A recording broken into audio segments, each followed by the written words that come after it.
Thank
you.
éternel.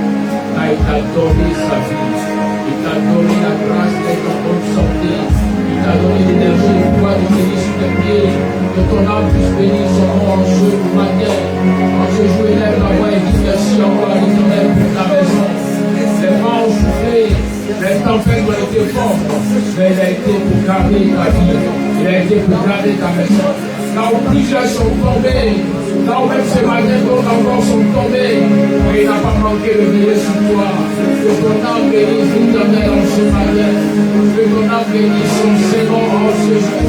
Oh Marano, Rino, Chatabaya, Dekedebo, Rano, Machade, Kedesida, Prada, Chataya.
D'arrêter ce qu'elle est en train de faire, sinon quelque chose va lui arriver. Et qu'on appelait avant-hier midi qu'elle a eu une crise qu'on a envoyée au CHU.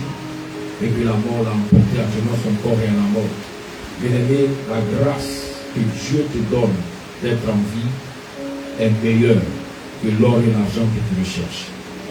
Mieux vaut être sous l'abri du Très-Haut à l'homme du Tout-Puissant pour expérimenter de tout le temps la grâce et la faveur d'Adonai. Et le texte que nous traitons ce matin, le thème est intitulé « Le ciel ouvert peut annoncer un jugement divin ». 1 Chroniques chapitre 21, à partir du verset 1 au verset 27. On y va. Merci. 1 Chroniques chapitre 21, à partir du verset 1 au verset 27. Je lis la parole du Seigneur. Satan se leva contre Israël, et il incita David à faire le développement d'Israël. Et David dit à Joab, au chef du peuple, allez, faites le développement d'Israël, depuis Beersheba jusqu'à Dan, et rapportez-le-moi, afin que je chasse à combien il s'élève. Joab répondit, que l'Éternel rende son peuple 100 fois plus nombreux. Oh, roi, mon Seigneur, ne sont-ils pas tous serviteurs de mon Seigneur? Mais pourquoi mon Seigneur demande-t-il cela? Pourquoi faire ainsi pécher Israël? Le roi persista dans l'ordre qu'il donnait à Joab. Et Joab partit, et parcourut tout Israël, et il revint à Jérusalem. Joab remit à David le roi du dénombrement du peuple. Il y avait dans tout Israël 11 100 000 hommes tirant l'épée, et en Juda 470 000 hommes tirant l'épée. Il ne fut point parmi eux le dénombrement de Lévi et de Benjamin, car l'ordre du roi ne paraissait plus à population. Cet ordre déplut à Dieu ne frappa Israël. Et David dit, j'ai commis un grand péché en faisant cela. Maintenant, daigne pardonner l'iniquité de ton serviteur, car j'ai complètement agi en insensé. L'Éternel adressa ainsi la parole à Gad, le voyant de David. Va dire à David, ainsi par l'Éternel, je te propose 3 fléaux, choisis-en un, et je t'en frapperai. Gad alla vers David et lui dit, ainsi par l'Éternel, accepte les 3 années de famine, ou 3 mois pendant lesquels tu seras détruit par des adversaires et atteint par l'épée de tes ennemis, ou 3 jours pendant lesquels l'épée de l'Éternel et la peste seront dans le pays. Et l'ange de l'Éternel portera la destruction dans tout le territoire d'Israël. Vois maintenant ce que je dois répondre. Je dois répondre à celui qui m'envoie. David répondit à Gad, je suis dans une grande angoisse. Oh, que je tombe entre les mains de l'Éternel, car ses compassions sont immenses. Mais que je ne tombe pas entre les mains des hommes. L'Éternel envoya la peste en Israël. Non, le Jérusalem. David leva les yeux et l'ange de l'Éternel se tenant entre la terre et le ciel, et ayant à la main son épée nue tournée contre Jérusalem.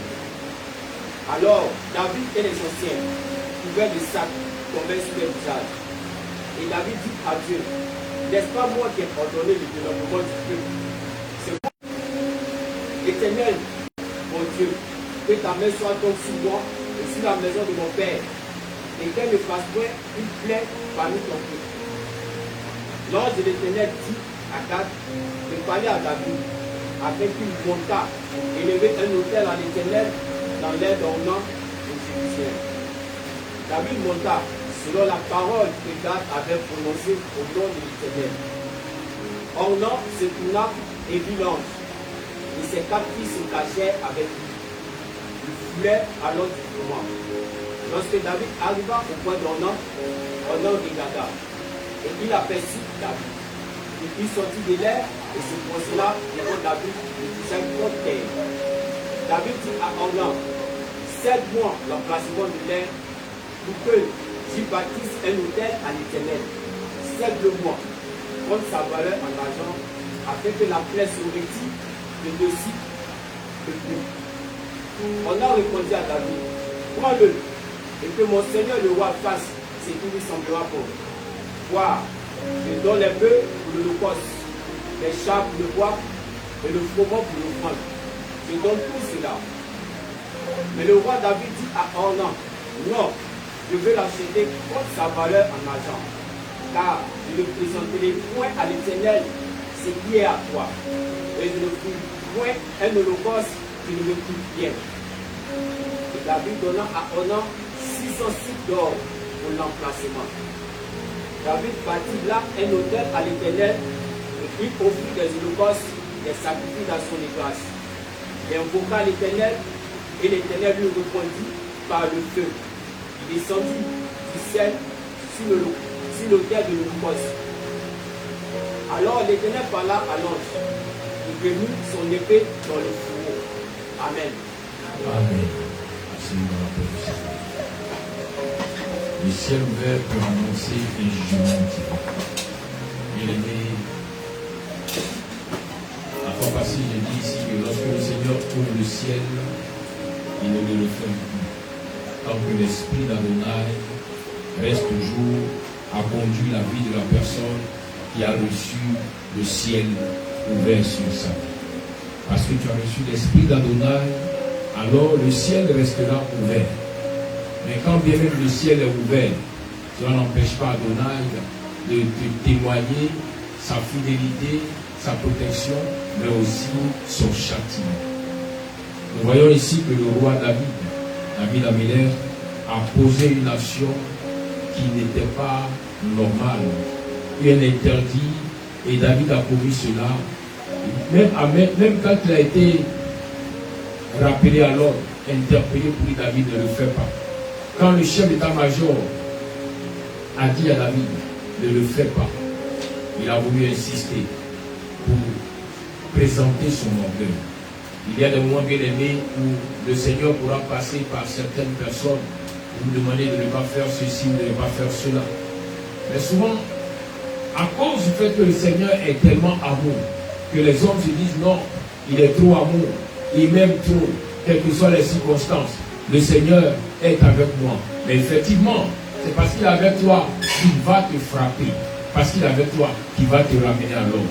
Souviens-toi qu'il a dit, quand David a été frappé, David a écrit, ton bâton et ta houlette le rassurent. Si tu veux être rassuré, le Seigneur te rassure, te dit qu'il est avec toi. Amen.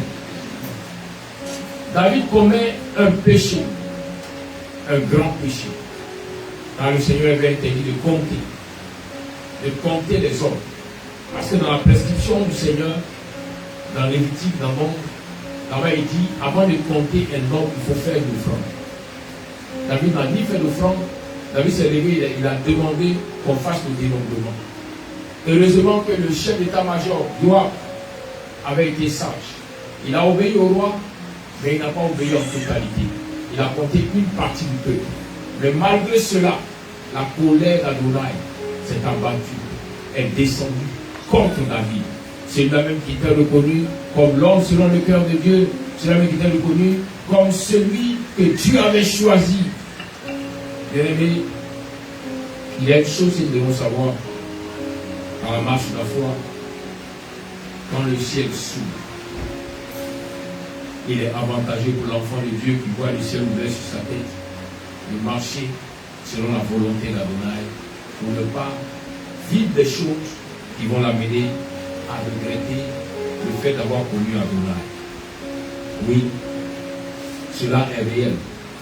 Quand on parle du ciel ouvert, tout le monde regarde seulement la bénédiction.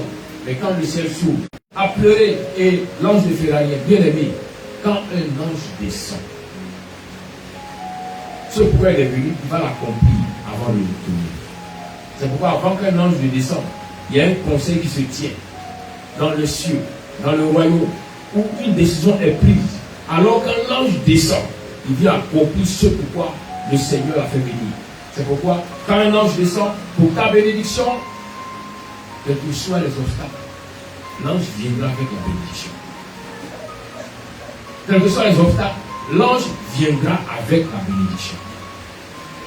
Le prophète Daniel a vu, quand il a pris ce jeûne, l'ange lui a dit depuis le premier jour, le Seigneur t'avait répondu. Mais quand je venais le prêtre,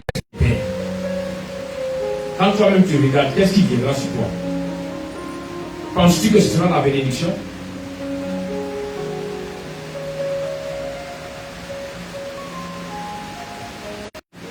s'il mange et son cœur n'est pas en paix. Au contraire, plus il mange ce que tu as parlé, plus ton cœur vient s'aggraver.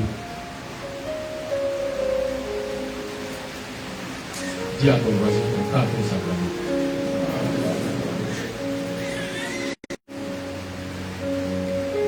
David pensait. Il était plus écouté d'Adonai que tous. Mais il a été surpris quand Dieu a envoyé le prophète Gad pour lui dire, David, tu as péché contre Dieu. Le Seigneur ne m'envoie pas pour te dire que tu as péché, tu as l'information. Je vais te dire, fais un choix parce que tu seras châtié. Voici 3 propositions.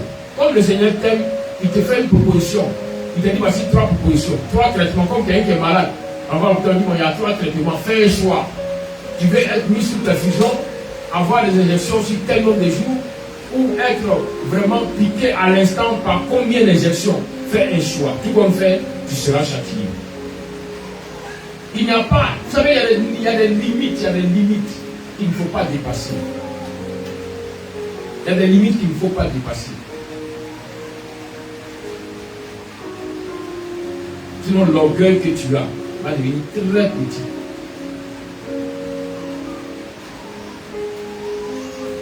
Il y a des limites qu'il ne faut pas dépasser.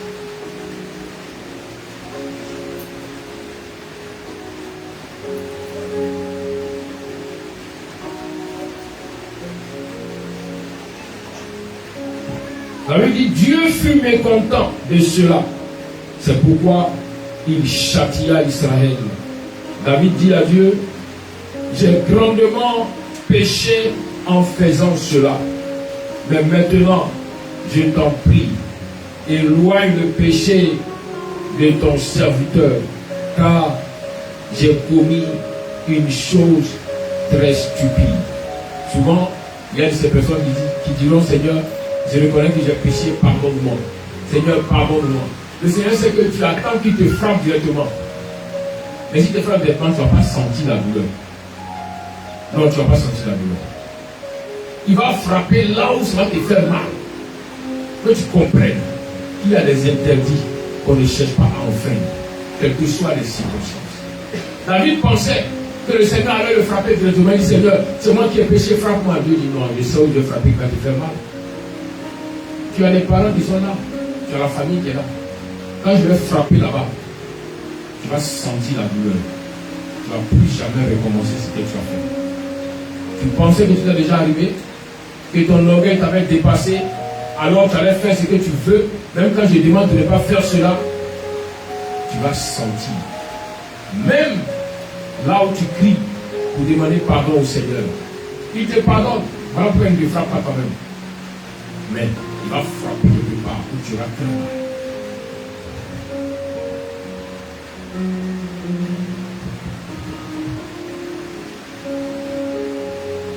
Quand le Seigneur ne t'a pas averti pour quelque chose, que tu commets cette faute pour la première fois, tu peux être exact quelque chose à faire.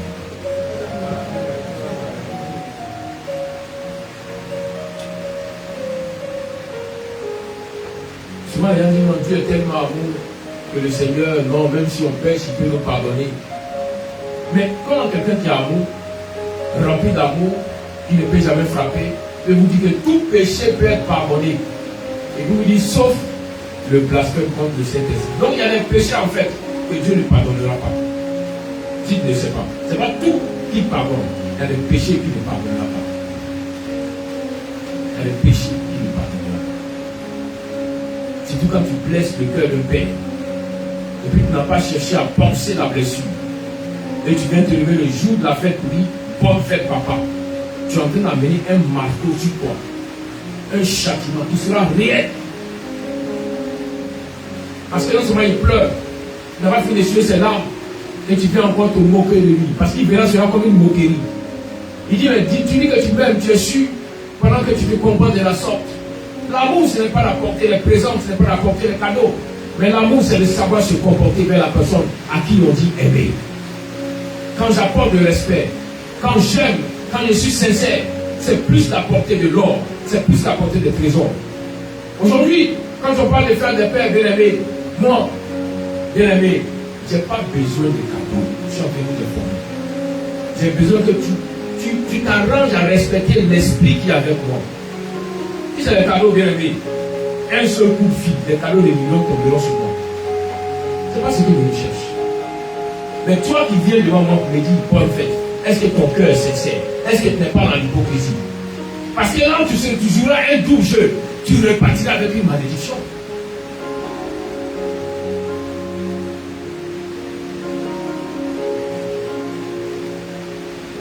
Ne pense pas que non, comme le Seigneur pense à te montrer le son des visions. Donc tu es déjà arrivé. Tu es arrivé où?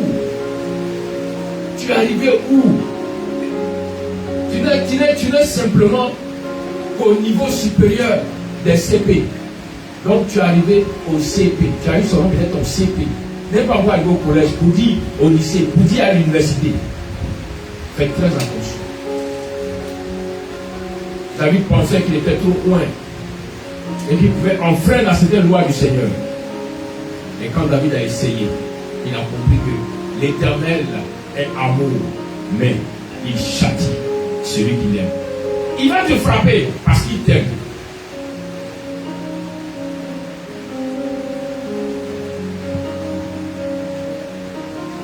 Le ciel est déjà ouvert. Donc c'est facile.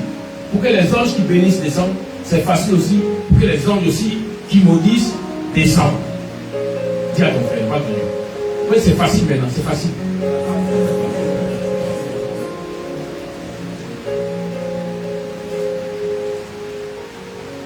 Bien-aimé, bien-aimé.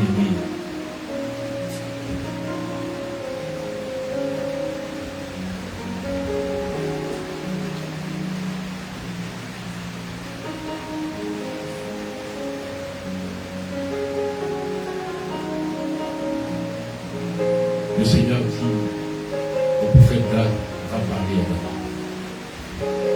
Pas va lui dire de se repentir, non. Il a vu l'ange descendre avec l'épée déployée, il a commencé à pleurer. Ce n'est pas de ça qu'il s'agit. Il de faire un choix parmi les châtiments. Quel est le châtiment qu'il préfère? Parce que moi, je vais le frapper.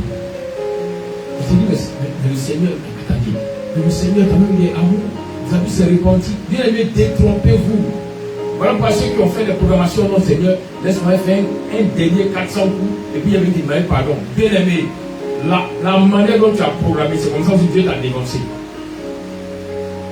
Et tu comprends mieux. La manière dont tu as programmé, c'est comme ça que Dieu t'a déjà dénoncé. T'attends. L'ange est là et l'ange t'attend. Rappelez-vous de l'histoire de Balaam. Dieu lui a parlé. Balaam dit, j'ai compris Seigneur.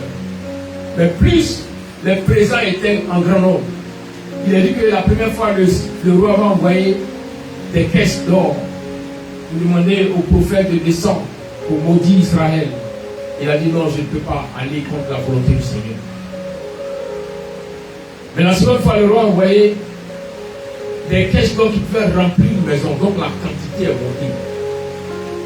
Et là maintenant, le même Balaam revient encore pour dire Seigneur, Seigneur, il faut comprendre la situation. Tu vois ça là, ça règle le problème de la famille. Tu vois ça là, on peut gérer la situation et ça. Et les projets même que j'avais, tout ça là, c'est des milliards, Seigneur. Accorde-moi, le Seigneur qui va. Et quand il sort, l'ange avait déjà déployé l'épée. L'ange avait déjà déployé l'épée.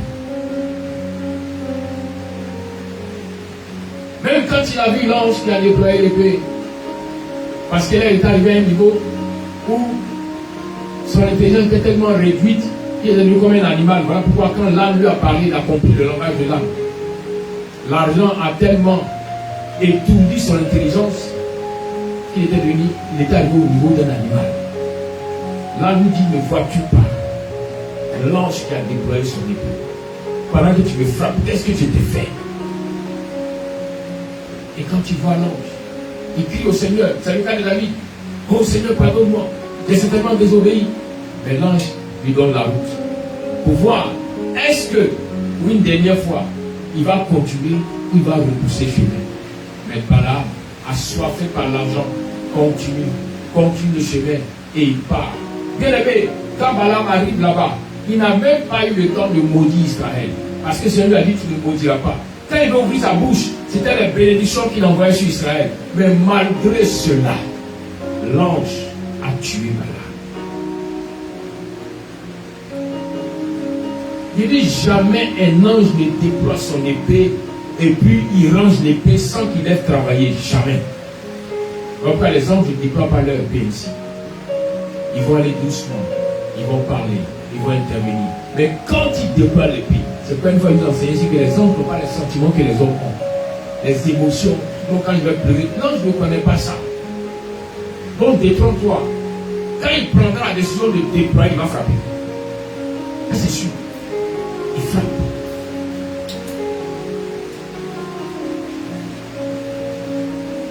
On dit Balaam était un prophète, un voyant.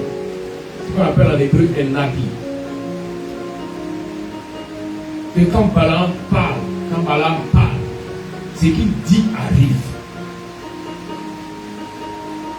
Voilà pourquoi le Seigneur a empêché Balaam de parler, de dire des malédictions. Mais malgré cela, Balaam a été frappé.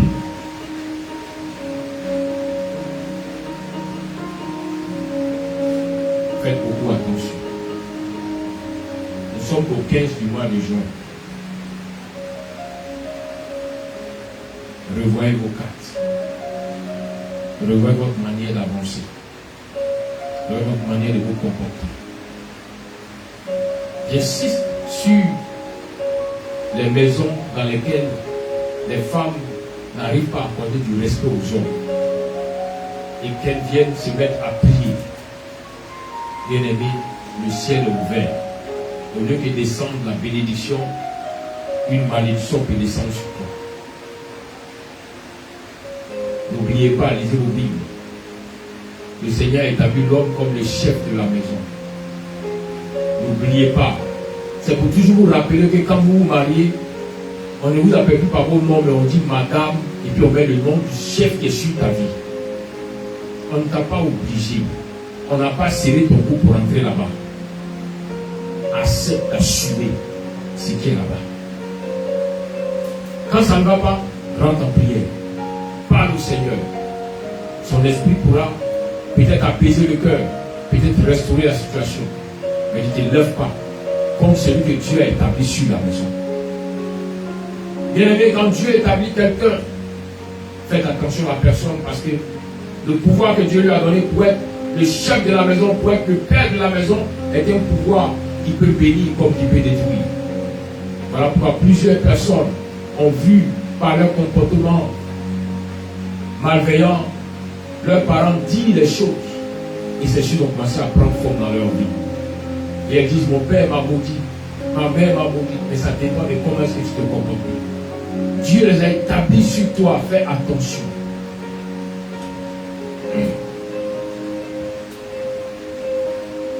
Je ne suis pas en train de dire que le mari va utiliser son pouvoir pour traiter la femme comme une esclave. Ce n'est pas de ça que je parle. Mais quand tu sais qu'il t'a dit ça, je ne veux pas. Ça, je n'aime pas. Mais souvent tu attends, quand tu es trop rassasié, et puis tu poses l'action pour lui montrer que, en fait, ce n'est pas lui qui est établi, mais c'est pas qui est établi. Bien aimé, il n'y a pas deux capitaines dans un bateau. Quelle que soit la grandeur du bateau, le capitaine reste l'unique capitaine du bateau.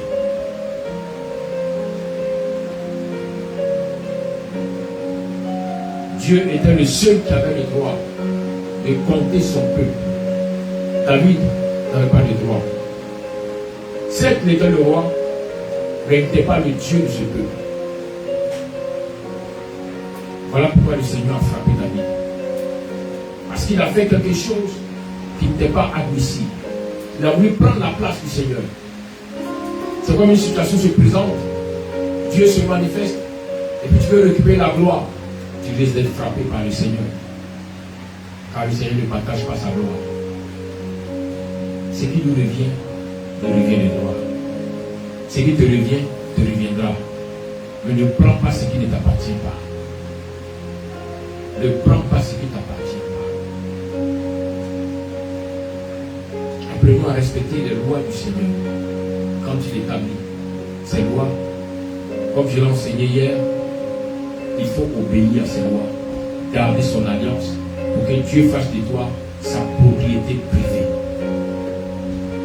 Mais si tu n'arrives pas à garder ses lois, si tu n'arrives pas à garder son alliance, pourquoi te plains-tu quand tu cries et puis ne réponds pas? Mais tu n'es pas dans les lois. C'est comme on vous dira que tout citoyen américain dans une nation, tout citoyen américain ici en Côte d'Ivoire, quand il y a un problème dans la nation, l'ambassade des États-Unis a pour mission d'aller prendre son citoyen pour le ramener, pour le protéger.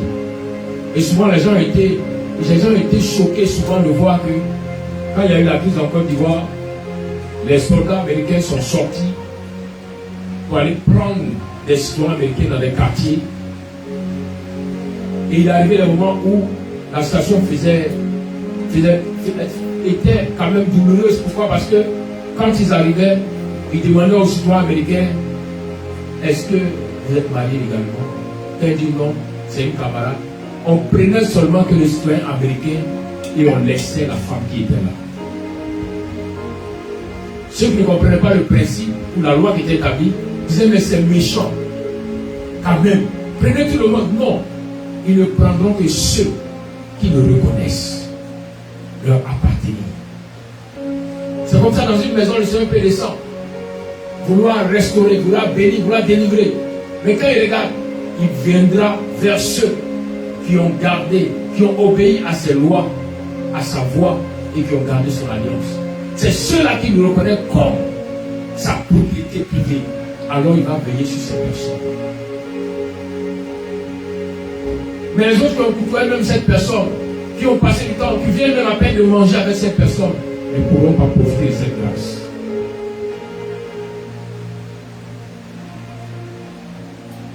C'est pourquoi nous devons nous mettre en cause, bien aimés. En cause vis-à-vis de nos attitudes, de nos comportements. En cause vis-à-vis de certaines actions que nous pensons poser car nous croyons avoir le pouvoir de le faire. Souvent, quand tu as été déjà interpellé et tu le fais, Dieu va plus t'interpeller. Et pour que tu ne puisses plus le faire, Dieu va te marquer avec une action.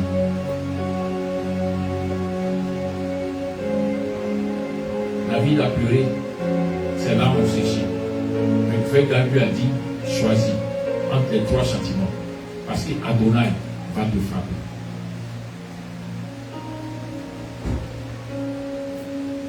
Et quand David s'est senti obligé de faire un choix, quand il a fait le choix, les heures qui ont suivi, le châtiment s'est abattu. Et même quand le châtiment s'est abattu, David s'est rendu compte que ça frappait, mais ça continue de frapper. Alors il court vers le prophète Gad pour dire, mais qu'est-ce que je dois faire pour arrêter? Parce que je comprends que je n'ai plus la solution. Il m'a tourné le dos.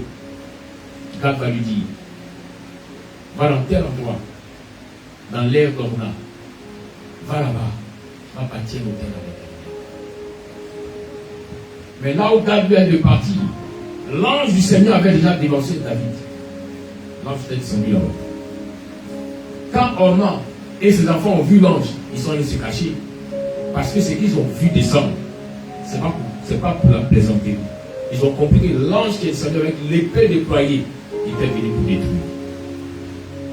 Et lorsque David arrive, il voit Ornan sort et il salue le roi David avec respect. Et David lui dit, je suis venu bâtir l'autel sur ton territoire. Je suis venu demander pardon à Adonai par les holocaustes. Ornan qui avait vu l'ange était tellement pressé. Il dit non, même si je te donne tout cadeau parce que ce que j'ai vu là, si lui là il commence son action, nous serons tous morts. David dit non. Si je prends de tes mains quelque chose qui ne m'a pas coûté pour aller demander pardon à Adonai, il ne va pas l'accepter. Dis-moi ton prix et je vais l'exécuter. Dis-moi ton prix et je vais faire ce que le Seigneur me demande de faire pour apaiser sa colère.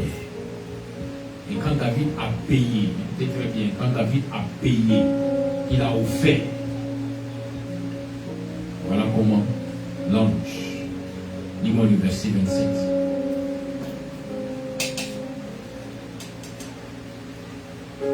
À partir du verset 26 d'abord, jusqu'au verset 27. Il n'est pas sur la page.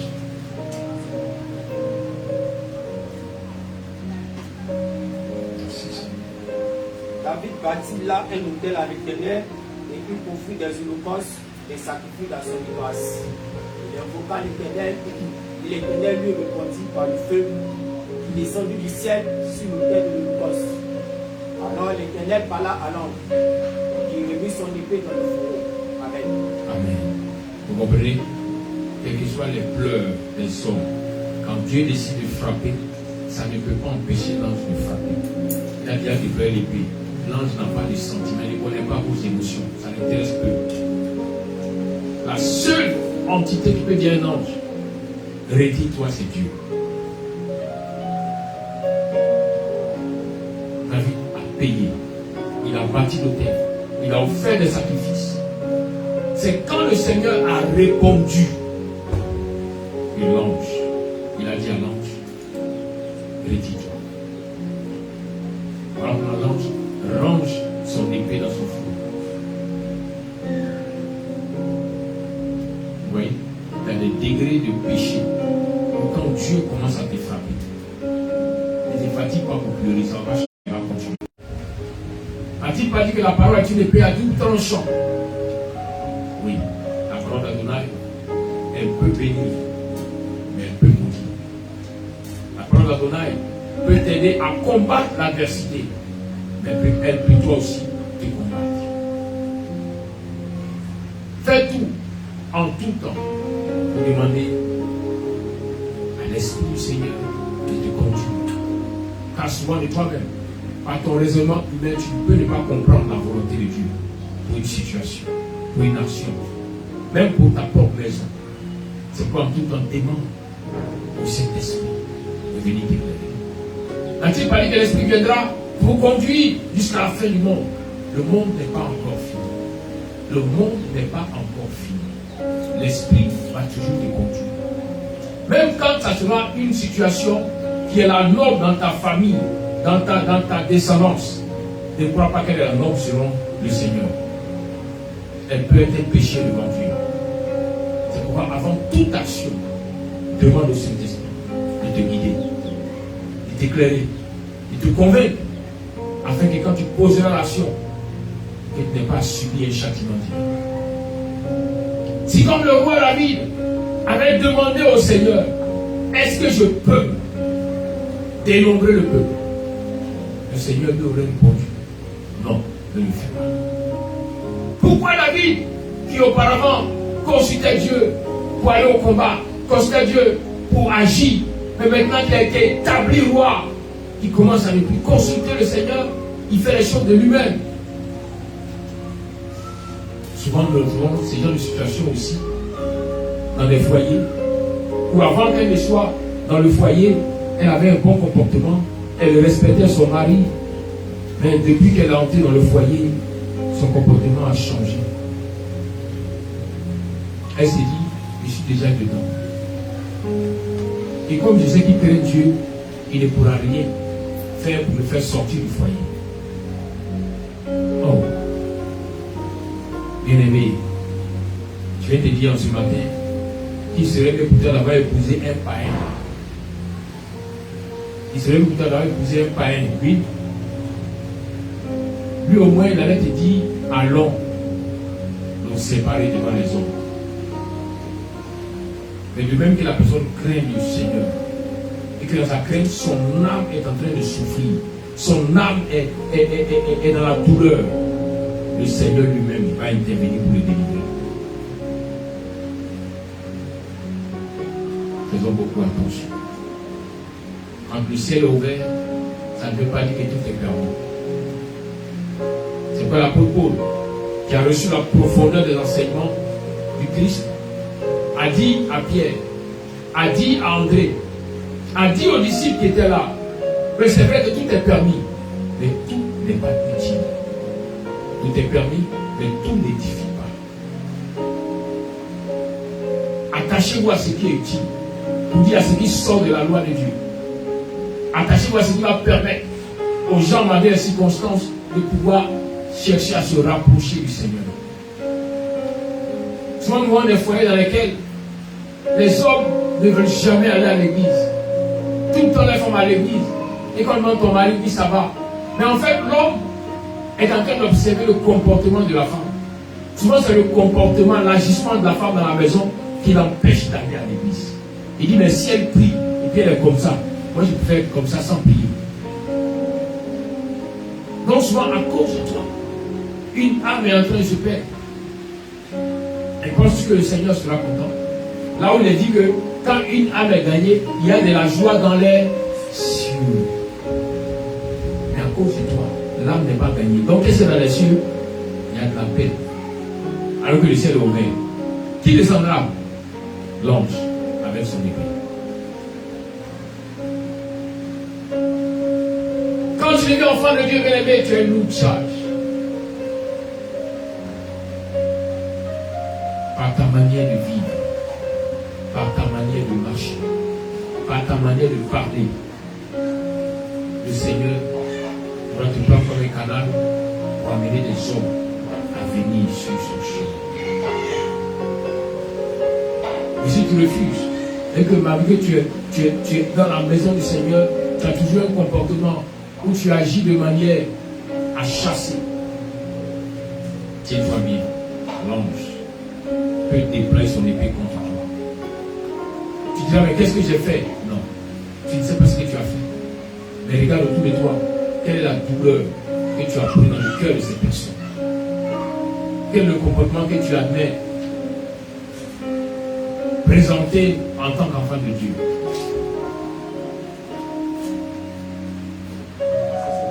Cet enseignement vient nous interpeller tous pour dire, quel que soit le niveau spirituel que tu atteins, tu n'es pas encore arrivé. C'est quoi Paul dit? Je cours toujours. Tu ne m'arrêtes pas. Mais je cours pour chercher à remporter le prix. Car je ne suis pas encore arrivé à destination. Tant que tu vis, tu dois monter. Tu dois monter. Ne t'arrête pas. Si il s'arrête, c'est qu'il en fait descendre. Alors, chaque jour, améliore ton comportement. Chaque jour, améliore ton caractère. Chaque jour, fais l'effort pour obéir aux prescriptions du Seigneur. Parce que plus tu te rapproches du Seigneur, il est très dangereux pour toi. Par une action que tu pouvais faire auparavant, sans que le Seigneur n'intervienne, la même action aujourd'hui, le Seigneur peut te frapper pour cette action. Parce que tu es en train de te rapprocher de lui.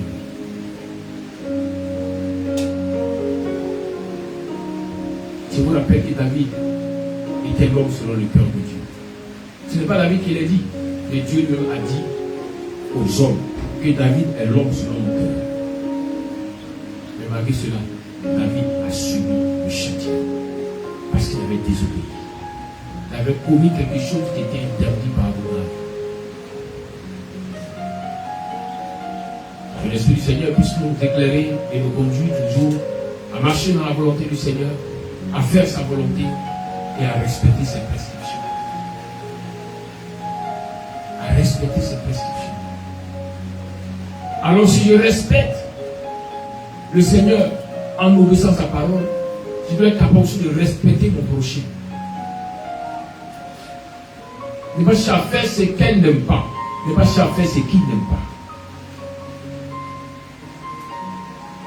Et si je déploie ici l'harmonie, je pourrais voir en retour que le ciel qui a été ouvert fera descendre que des bénédictions sur ma vie.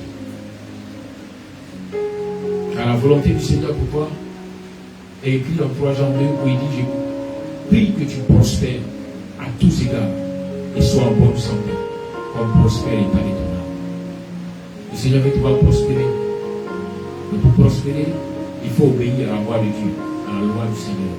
Pour prospérer, il faut garder son alliance. Je veux que de là où tu es assis, tu es assise, que tu baisses légèrement la tête et tu commences à parler au Seigneur. Commence à demander pardon au Seigneur.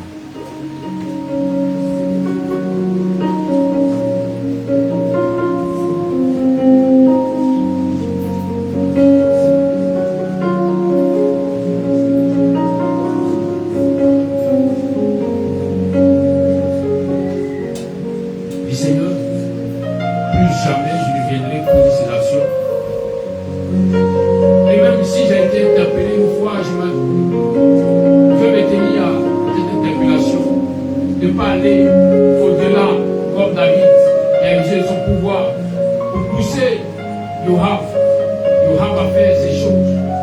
Mais Père, je veux demeurer dans ta volonté, faire ta volonté, marcher dans ta volonté. Pardonne-moi, pardonne mon cœur, pardonne ma vie, pardonne ma désobéissance, pardonne mon orgueil, oui. Et enlever cet orgueil de mon cœur, de ma vie. Cet orgueil qui me pousse à faire des choses qui sont contraires à ta parole, contraires à tes prescriptions. Je veux que ton ciel ouvert ne fasse pas descendre des anges qui vont déployer leurs épées, mais des anges qui tiendront en main des bénédictions, des faveurs, des grâces. Seigneur, accorde-nous cette miséricorde en ce matin.